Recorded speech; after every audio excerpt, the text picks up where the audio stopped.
মেয়ে সবই একই অবস্থা, ইল্লা মাশাআল্লাহ, ইল্লা মাশাআল্লাহ।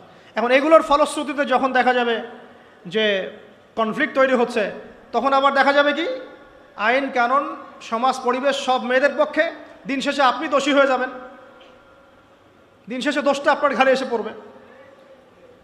মানে সমস্যা ক্রিয়েট হতে হতে হতে হতে এমন একটা জায়গায় যাবে যে তখন আপনি রিয়্যাক্ট না করে থাকতে পারবেন না।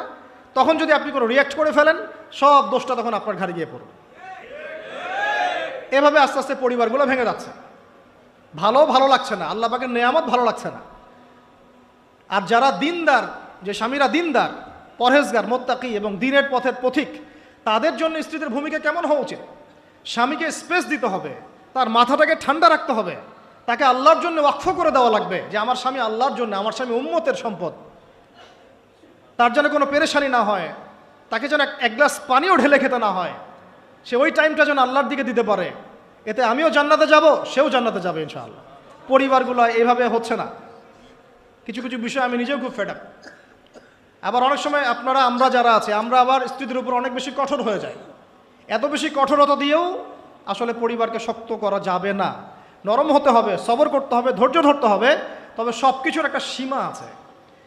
ওই সীমা অতিক্রম করে গেলে তখন কি আর করার? তখন আসহাবুল কাহাফ হয়ে যেতে হবে। আসহাবুল কাহাফ, নিজের কবরের ফিকির নিজে করি, নিজের পথ নিজে বুঝি, কিছু করার নাই। তো যেখান থেকে এখানে আসছি ভাই, আমি অনেক লম্বা সময় নিয়ে ফেলতেছি, আপনারা কি বিরক্ত হচ্ছেন?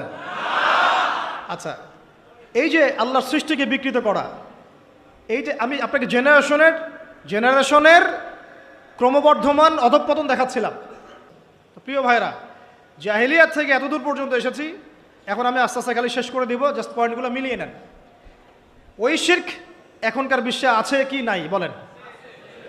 আমি একটা একটা করে বলছিলাম যে আপনার এডুকেশন, আপনার ইকোনমি, আপনার পলিটিক্স, ওয়ার্ল্ড অ্যাফেয়ার্স এবং সংস্কৃতি, এই প্রত্যেকটা সেক্টরেই সেই শিরক এখনও বিরাজমান আছে। এবং কোনো কোনো ক্ষেত্রে ধর্মের মধ্যেও সেই শিরকটা বিরাজমান আছে। অনেক মুসলমান কবর পূজা করে, অনেকে মাজার পূজা করে, অনেকে দেখা যায় যে